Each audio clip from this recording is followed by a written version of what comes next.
Novel corona virus के बढ़ते प्रकोप के चलते एक संस्था जिस पर काफ़ी सवालिया निशान खड़े हुए हैं वो है वर्ल्ड हेल्थ ऑर्गेनाइजेशन, यानी कि दुनिया की सबसे प्रीमियर यूनाइटेड नेशंस की ऑर्गेनाइजेशन जो काम करती है पब्लिक हेल्थ पर। वर्ल्ड हेल्थ ऑर्गेनाइजेशन एक पुरानी संस्था है। 7 अप्रैल 1948 में इसकी स्थापना हुई और ये यूनाइटेड नेशंस का एक पार्ट है जो कि पब्लिक हेल्थ के इश्यूज को डील करता है। दुनिया में 150 से भी ज़्यादा इसके ऑफिसेज हैं और एक बहुत बड़ा सेक्रेटेरिएट है जिसकी जो हेडक्वार्टर्स है वो स्विट्जरलैंड में स्थित है। ऐसा नहीं है कि वर्ल्ड हेल्थ ऑर्गेनाइजेशन ने कोई सिग्निफिकेंट काम नहीं किया। 1948 से अगर हम देखें तो malaria, yellow fever, Ebola, HIV इन सब के खिलाफ और विशेषकर गरीब देशों में काफ़ी काम किया है। लेकिन ऐसा क्या हुआ नोवल कोरोना वायरस के मामले में जिसकी वजह से अमेरिकी राष्ट्रपति डोनाल्ड ट्रंप ने WHO की फंडिंग काटने और रोकने की बात करी, और अमेरिका WHO का सबसे बड़ा फंडर है। तो आइए देखते हैं कि कौन सी ऐसी बातें हैं जो WHO के सामने समक्ष खड़ी हैं और उन सवालों का जवाब WHO को देना चाहिए। कुछ दिनों पहले जब अमेरिकी राष्ट्रपति डोनाल्ड ट्रंप ने पहली बार मीडिया से ये बात बोली कि वो WHO के ऊपर सवालिया निशान खड़े कर रहे हैं और उसकी फंडिंग काटने की भी सोच रहे हैं, तो WHO के डायरेक्टर जनरल टेड्रोस अधनोम ने एक खुले रूप में उनको चेतावनी दी और शायद थोड़ा थ्रेट भी किया, और उन्होंने कहा कि वो अपनी पॉलिटिक्स में WHO को मत घसीटें, और अगर वो ऐसा कर रहे हैं यानी WHO की फंडिंग काट रहे हैं तो वो बॉडी बैग्स यानी कि मृत लाशों को रखने के बैग्स की तैयारी भी कर लें, क्योंकि उससे बहुत सारे लोगों की जान जाने वाली है। ऐसा व्हील्ड थ्रेट WHO ने इशू किया। अब डोनाल्ड ट्रंप तो उससे रुकने वाले नहीं, उन्होंने कुछ दिन बाद उसकी फंडिंग भी काट दी। WHO के ऊपर जो पहला सवालिया निशान खड़ा हुआ वो तब हुआ जब जनवरी के महीने में WHO ने ट्वीट किया कि चाइना में फैल रहा नोवल कोरोना वायरस मानव टू मानव यानी ह्यूमन टू ह्यूमन ट्रांसमिशन नहीं करता। उन्होंने ये बात कही कि हमें इनिशियल रिपोर्ट से ये पता लगा है कि novel corona virus human to human transmission नहीं करता, और इसी के कारण दुनिया के बहुत सारे देशों को ये सांत्वना मिल गई कि ये जो नए वायरस के बारे में चीन से बात हो रही है वो कम्युनिकेबल नहीं है। इसकी वजह से काफ़ी देशों की तैयारी में काफ़ी विलंब आया। WHO के ऊपर दूसरा सवाल उसका जो रिएक्शन था ट्रैवल बैन्स को लेकर के उसके ऊपर था। जनवरी के ही महीने में WHO ने कई बार इस बात को विस्तृत रूप से बताया और ट्वीट भी किया कि WHO ऐसा मानता है कि वुहान यानी जिस शहर से नोवल कोरोना वायरस शुरू हुआ या चीन, वहां पर किसी भी प्रकार की travel restriction to and fro movement के लिए लगाना यानी आने जाने वाले लोगों के लिए लगाना उचित नहीं है और उसको कोई फायदा नहीं दिखता।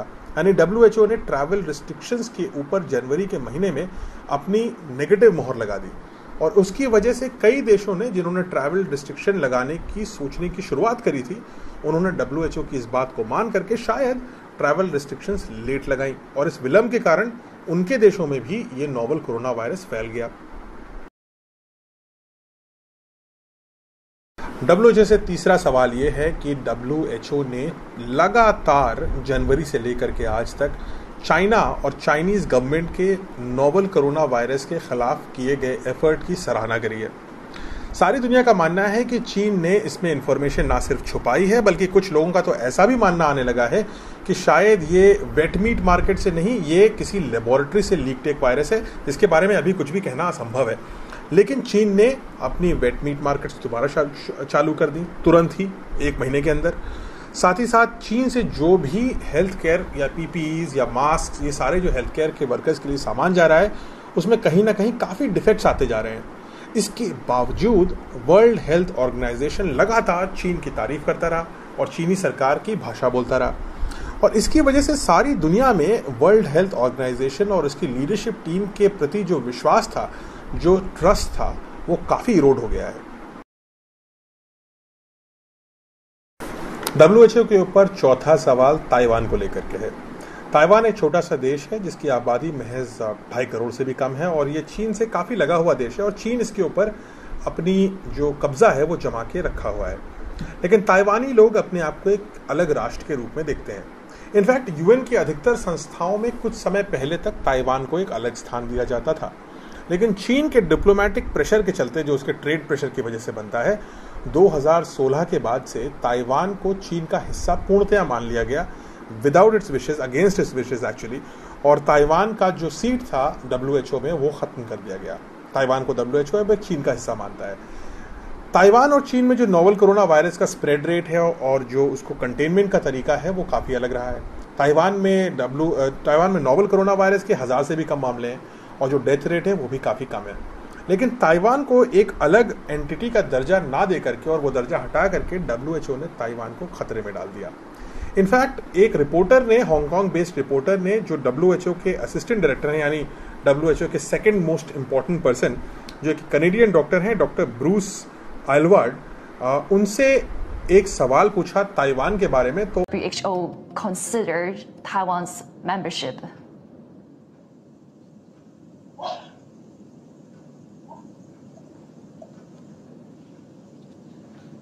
Hello? Sorry, I can't hear. I couldn't hear your question. Okay, yeah. Let me repeat the question. No, that's okay. Let's move to another one. उन्होंने पहले तो उस सवाल को सुनने से इनकार कर दिया कि उनको सुनाई नहीं दे रहा है। I'm actually curious on talking about Taiwan as well, on Taiwan's case.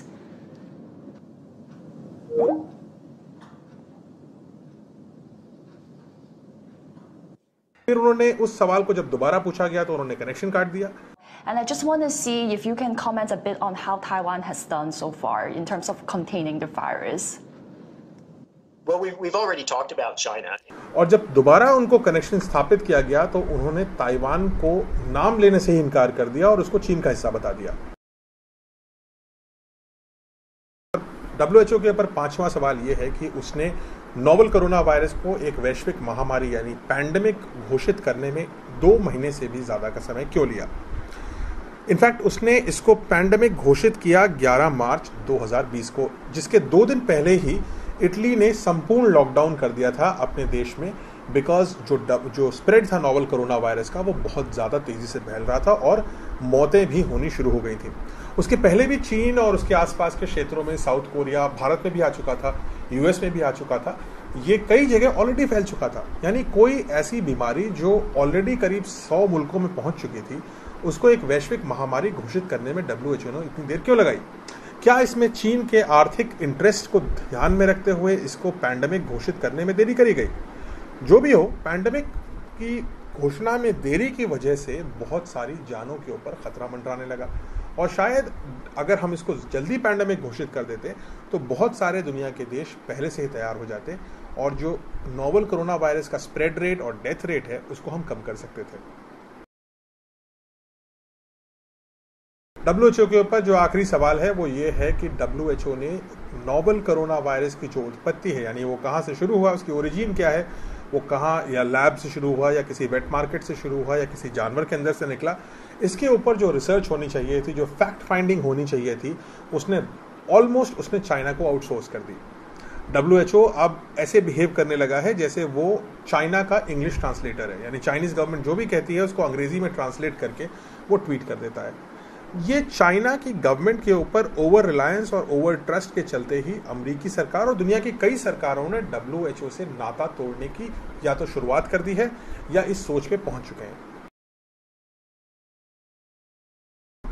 Doctor Tedros has to realise and all his leadership team has to realise कि WHO एक इंपॉर्टेंट संस्था है दुनिया के लिए और just by singing Chinese tune वो WHO के अस्तित्व पे ही एक सवालिया निशान खड़ा कर रही है।